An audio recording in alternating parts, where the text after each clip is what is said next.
Hey everybody, welcome back to my channel. So I have a face-to-face coloring video for you today, which is a little unusual, but Zoe Archer started sharing a ColorTube tag where you answered questions about your own personal color tubing experience and preferences, and again, I don't think anybody's tagged me. I just thought I would do it because it's raining today and I wasn't able to do what I originally had planned today, and I don't have anything going on.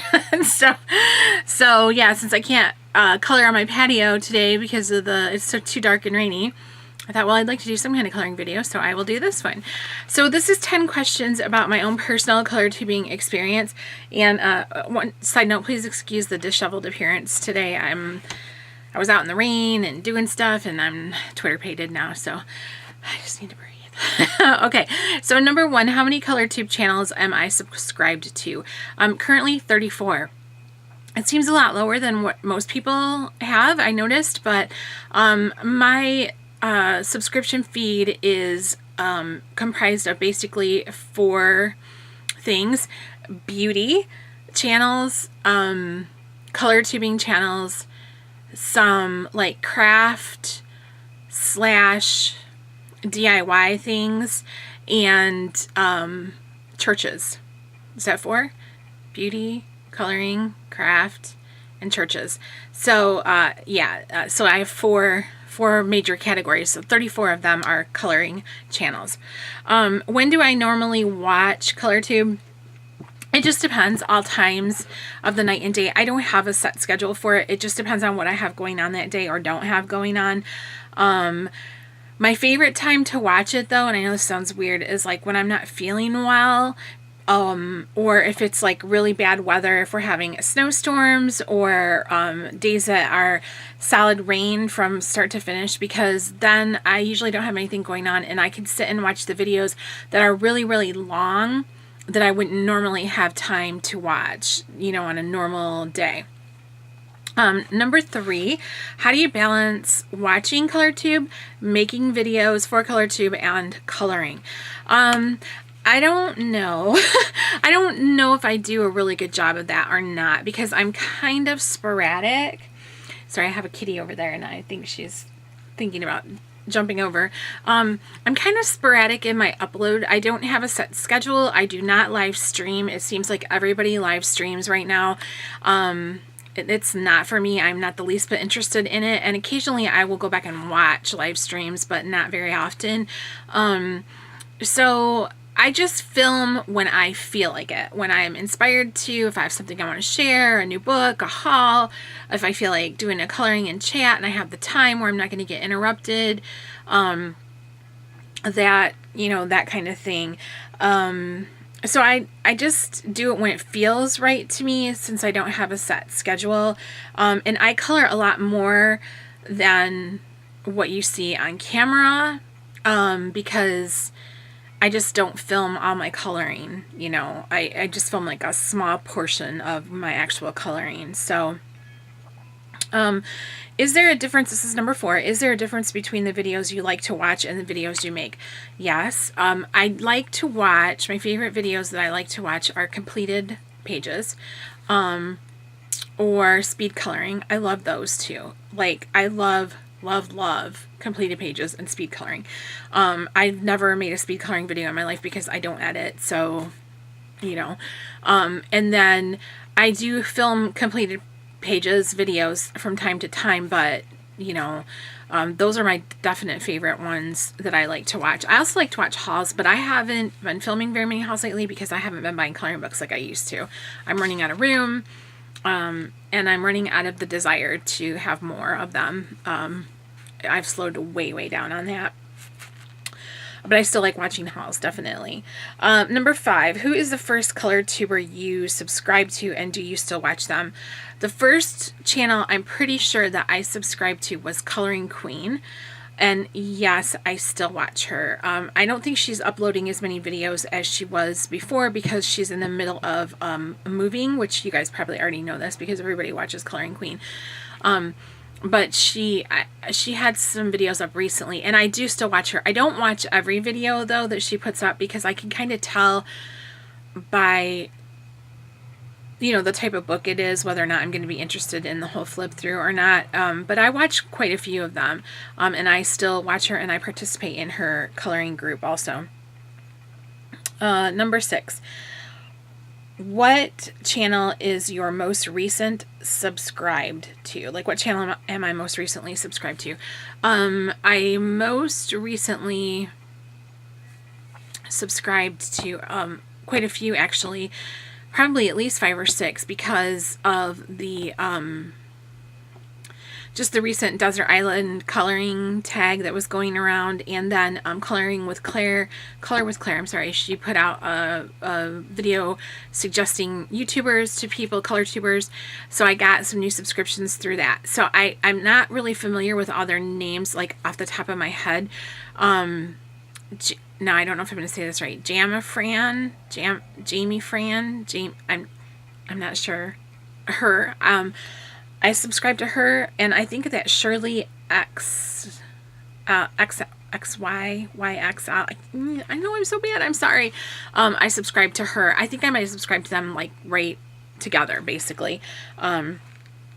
Number 7, share the oldest favorite channel that my old favorite channel.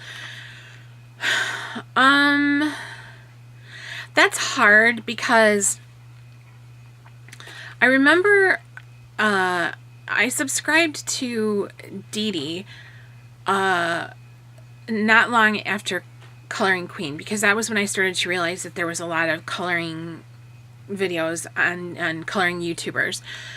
But I subscribed to Dee Dee, and then immediately I didn't get it, because she uploads her live streams, and that's when I was coming in to watch them, was after they'd already been streamed. So I felt left out, like I didn't exactly know who she was talking back and forth with, and her skill level, because she's an artist, is so high that I was like, whoa, this person is way above me, you know. But I stayed subscribed to her, and I kind of quit watching. But now I watch her when I can. Definitely, like, she's one of the ones, like I said, when I have the time, I'll sit and watch a whole stream, 2 hours long or whatever, a whole video. One time I was sick, I had strep throat, and it knocked me out, and I was literally in bed for almost a week straight, and I watched Dee Dee constantly, and I enjoyed it so much. I feel like I learned so much. I enjoyed it so much. And then I just recently watched her again, a whole stream, but I just usually don't have the time to do that. So I do still like to watch her when I can. Also, another YouTuber ColorTuber, that I started watching was Jen Reading with Pugs, and I still watch her too. I really enjoy her color and chats a lot, and hers are not usually as long as Dee Dee's, so I'm able to watch them. Number 8, share a new favorite channel. I have only watched a few videos from that Shirley XLYYXL. I can't remember her name. I apologize so much. But I was so impressed with them, and I really, really enjoyed them. I watched one of the videos twice already. It was how to do a background in the Joanna Basford Christmas book. I watched it twice because I loved it so much. Not only was the coloring itself beautiful, but the music that she used was soothing, and it was like just wonderful. So I'm sure everybody else is already watching her. I'm late to the party, but I really, really enjoyed that, and I am looking forward to having the time to watch the rest of her videos, because I really, really enjoyed what I have seen so far. Number 9, what is your ColorTube pet peeve?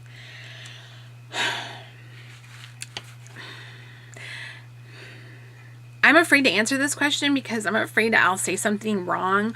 I have a tendency to put my foot in my mouth sometimes. What my ColorTube pet peeve is, and if I'm like taking my notebook and banging it on the desk, what my ColorTube pet peeve is that sometimes I feel like we get where we feel like we have to be in camps. Do you understand what I mean? Like, against this ColorTuber, if you follow this ColorTuber and you're really admire them and enjoy them, but this ColorTuber over here is also popular and you really enjoy them, I feel like sometimes you're made to feel like you can't be for all people. Do you know what I mean? Like, I think it's okay for all of us to enjoy whoever we want to enjoy. And I think that it's okay to not like everybody that is popular. We all have different personalities, and it's only natural that you're going to find some people who fit with you better than others. And I think that is okay. I think it's okay, and you don't have to be sorry for it, and you don't have to apologize for it. But I also think that you don't have to be nasty or mean, if you find somebody that doesn't suit you as well as another person does. We can all be in this big community, and it's okay. I know the word clique has like a negative connotation, but sometimes I think that being in cliques are okay because you're with people that think like you, that share your same interests, and as long as you're not a mean girl or whatever to another clique, then what difference does it make? There's room for all of us, and we are all allowed to like each other or not like each other, and it's okay. There doesn't have to be drama. I hate the drama in the coloring community. I try really hard to not be involved in that, and I haven't always been successful with that, but I try to not get involved and to rise above it, because I was one of those people in high school that I liked everybody, and I also was one of those people that tried to be a peacemaker, and but sometimes you can't always be a peacemaker. I don't know. That's what I don't like. I don't like the drama. I don't like the divisiveness. I just wish everybody could just chill out, chillax, as the kids say. Just that's what I don't like. I just don't like people that get too much into the drama, to babble on and on, which I did. And number 10, what have you learned from ColorTube? So many things, I could not even list them all.